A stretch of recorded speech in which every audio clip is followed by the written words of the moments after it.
өнөөдөр хичээлийн сэдэв баримтчгийн эргэлтийн зохион байгуулалт.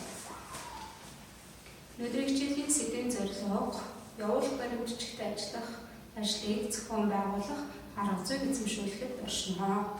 Баримтчгийн эргэлтийн зохион байгуулалт гэдэг нь баримтчгийг хүлээн авах, бүртгэх, боловсруулах, батлуулах, хаягаар явуулах зэрэг үйл ажиллагаа буюу баримтчигт ажиллах ажлын тодорхой үе шат дарааллыг хэлнэ. Байгууллагын үйл ажиллагаанд өдөр тутмын үс чөтгөлддөг баримтчид болон мэдээллийн урсгалыг гаднаас ирсэн дотооддоо боловсруулсан гадагш явуулах гэж ангилах бөгөөд баримтчид тус бүрэн өөр өөрийн гэсэн боловсруулалтын онцлогтой. Өнөөдрийн хичээлээр явуулах баримтчгийг хэрхэн яаж бүртгэлийн талаар ярих нэ. За явуулах бичгийг бүртгэхдээ хэд хэдэн журамтай. Нэгдүгээр явуулах албан бичгийг гарын үсэг зурсан өдөртөнд буюу батлагдсан өдөртөнд багтаан бичиг хэрэг төвлөрсөн журмаар бүлээн авч бүртгэнэ. Хоёрдугаарт нь явуулах албан бичгийг баримтчгийн бүртгэл хөдөлж бүртгэлийн журмын дагуу албан бичгийг илгээдэг байгаа. За баримтчгийг явуулах баримтчгийг бүртгэхдээ дараах журмын дагуу бүртгэнэ. За энэ самбараар харж байна. Дэс дугаар гэдэг дээр бол байгууллага өөрөө оны эхнээсээ бүртгэлийн дугаараа өгдөг. За өнөөдрийн оны эхэнд явуулж байгаа баримтчгийг нэгдэл баримтчиг гэж үзэх юм бол дэс дугаар хэсгээр бол 1 гэсэн тоо тавих юм байна. За сар өдөр бол явуулж байгаа баримтчгийн сар өдөр байх юм байна. За дугаар дээр бол баримтчгийн өөрийнх нь явуулж байгаа баримтчгийн бүртгэлийн дугаар. За хаана хэд гэдэг бол энэ баримтчгийг хаашин хэд явуулж байгаа вэ? Эсвэл зохион байгуулалтын нэгжид танигдаж болно. Эсвэл албан тушаалтанд танигдаж болно. Эсвэл тухайн байгууллагад нь танигдаж явуулж болно. За товч утга бол явуулж байгаа баримтчгийн ихэвчлэн тэргүү маань өөрөө товч утга болдог. Тэгэхээр тэргүүг энэ товч утга дээр тэмдэглэж болох нэ. За дараагийн явуулж байгаа албан бичгээр хэлбэлээ хамтдаа ажиллаад явъя. За энэ албан бичгийг манайхаас илгээж байгаа байх нь байна. За тэгвэл дэс дугаар бүхэн дөрвөлсөн оны эхнээсээ 1 гэж дугаарлах учраас би 1 гэж дугаарлсан байгаа. За сар өдөр нь бол 2020 оны 3 сарын 18 өдөр явуулж байгаа баримтчиг байх нь. За бүртгэлийн дугаар бол 08. За хаана хэд явуулж байгаа вэ гэхээр хөдөлмөр нийгмийн хамгааллын яамд явуулж байгаа байх нь. За товч утга нь бол тусгай, зөвшөөрөл, сунгах, тухай гэдэг энэ дээр бол яаж яах вэ гэхээр тэргүү маань өөрөө тодорхой байгаа учраас товч утга дээр тэргүүгээ тавьсан байх нэ. За явуулсан баримтчгийн бүртгэл бол энэ 5 мэдээлэлээр хязгаарлагдахгүй нийтдээ 12 мэдээллийг багтаасан байх ёстой байдаг. За дараагийн 7 мэдээлэл маань өөрөө юу вэ гэхээр за 6-р нь бол явуулж байгаа баримтчгийн хуудасны дугаар хэдвэ. За энэ дээр хавсралт 1 хуудастай гэдээ ороод ирсэн учраас хөгшин яасан байх нь гэхээр хуудасны тоог 2 хэмжигдсэн байх нь байна. За аль нэгжээс явуулсан бэ гэхээр энэ манай хангаан мэргэжил сургалт үйлдвэрлэлийн төвийн сургалтын албанаас гарч байгаа баримтчиг учраас сургалтын албан. За хариутай хэсэг гэдгийг анхаарах ёстой. Хэрвээ энэ баримтчгийг хариу шаардаж явуулж байгаа бол энэ бас бүртгэлийн дугаарыг бас оны эхнээсээ өөрсдөө тусдаа дугаарлаад явах нь. За багш нь бол манай хамгийн ихний баримтчгийн хамгийн ихний хариу шаардсан баримтчиг учраас 1 гэж дугаарлсан байх нь байна. За дараад нь бол энэ баримтчиг хариу ирсэн болвол ирсэн хариуных нь он, дугаар, товч утга тайлбартай бичих нэ. За ийм 12 мэдээллийг бол яадаг вэ гэхээр явуулах гэж байгаа баримтчигтэй бид нар бүртгэл хөтөлнө гэж анхаарах хэрэгтэй байна. 3 дугаарт нь тийм ээ. Явуулах албан бичигт бол бид нар дугаар өгдөг. Энэ дугаар нь бол байгууллагын зохион байгуулалтын индекс баримтчгийн бүртгэлийн дугаараас бүрддэг. Байгууллага маань зохион байгуулалтын индексийг нэгжгүй индексжүүлээгүй тохиолдолд бол зөвхөн тухайн баримтчгийн бүртгэлийн дугаараар нь бүртгэж болно. За энэ дээр багш нь 02 0 гэсэн байна. 02 бол өөрөө яадаг вэ гэхээр байгууллагын зохион байгуулалтын нэгжийн индекс байгаа. 08 бол тухайн явуулах гэж байгаа баримтчгийн бүртгэлийн дугаар байх нэ. За дараагийн баримтчиг дээр хэдүүлээ харъя тийм ээ. За энэ бол бүртгэлийн дугаар буюу 08.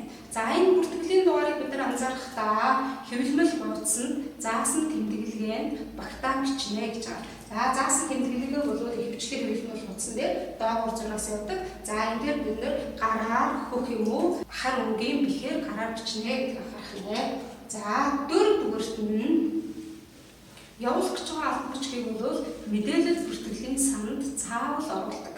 За танай байгууллага бүртгэл хяналтын програм ашиглаж байгаа тохиолдолд бол бүх хөгжлийг програмд оруулах нь. Уламжлалт байдлаар явуулах баримтчгийг бүртгэдэг бол бидний албан бүртгэлтийн үндсэн зааврын дагуу 14 дахь хавцлт гэж ярьдаг төрийн хичээл эхлэхэд бүртгэсэн энэ бүртгэл дээр давхар бүртгэж байна.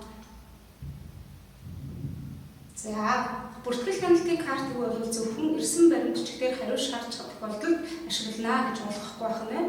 Явуулах гэж байгаа баримтчигтэр бол бас манай байгууллагаас хариу шаардаж явуулсан бол мөн хяналт авах зорилгоор бүртгэл хяналтын картыг хэрэглэдэг байна. За эхний 1-ээс 31 гэсэн энэ дугаар бол тухайн баримтчгийн шийдвэрлэлтэнд хяналт авах зорилгоор баримтчгийн шийдвэрлэх хугацааг дугуйлж өгдөг байна. За баримтчгийн нэр төрөл дээр бол ямар баримтчгийн захирамжлалын баримтчгийн тушаал бол захирамжлал тушаал. За хаанаас хэнд явуулж байгаагийн бичгэн байна. Баримтчгийг хүлээж авсан ансар өдөр бүртгэлийн дугаар нь. Энэ бол тухайн баримтчгийн огноо дугаар нь. За даад нь баримтчгийн гарчиг буюу өдрийн харуулт товч утга тэргүүг бичиж өгнө. Дараагийн дугаар удирдлагын заалт буюу 14 дахь бүрдэл буюу дорч хэлбэрээр бичгэнэ. За энэ удирдлагын заалтыг бол ихэвчлэн бид нар цохолт гэж үзэж байгаа тийм ээ. За энэ цохолтыг бол энд бичиж өгнө. Тэгээд баримтчгийн шийдвэрлэх хугацааг нь зааж өгнө. За баримтчгийн шийдвэрлэлтийн явцыг эндээр тэмдэглэж өгнө. За дараагийн дугаарт нь бол баримтчгийг шийдвэрлсэн тухай тэмдэглэгийг энд хийж өгнө. За энэ бол мэдээж одоо явуулах гэж байгаа баримтчигтэр бол огноо дугаарын энд бас тэмдэглэж өгдөг. За хэргийн индекс дугаар гэдэг маань өөрөө юу гэж байгаа вэ гэхээр хөдөл хэргийн нэрийн жагсаалтын дагуу энэ тухайн явуулж байгаа баримтчгийн үлдсэн хувийг хаана хэд дугаар хавцанд хадгалсан бэ гэдгээ энэ хэргийн индекс дугаар дээр тэмдэглэж өгнө. 5 дугаарт нь зөвхөн стандартын дагуу зөв бүрдүүлсэн дугаар огноо авсан баримтчгуудыг бол илгээдэг байгаа. За ингэж илгээхдээ албан бичгийн хувьд агуулгын зөрчилтэй, хэл найруулгын алдаатай, бүрдлийн хувьд стандартын хувьд дутуу энэ баримтчгуудыг бол нарийн бичих гэх юм бол боловсруулсан ажилтнанд буцаан шилжүүлэх үүрэгтэй байдаг. За 6 дугаарт нь шуурхаа дамжуулах болон санал авах шаардлагатай төсөл төлөвлөгөө захимаар буюу факсаар илгээж болдог. Ингэж илгээсэн тохиолдолд шаардлагатай гэж үзэх юм бол цаасан байдлаар хувилж бас илгээдэг байгаа. За 7 дугаарт нь гарын үсэг зурагдаж бэлэн болсон явуулах албан бичгийг бол тухайн өдөрт нь багтаа зохих хаягаар нь илгээнэ.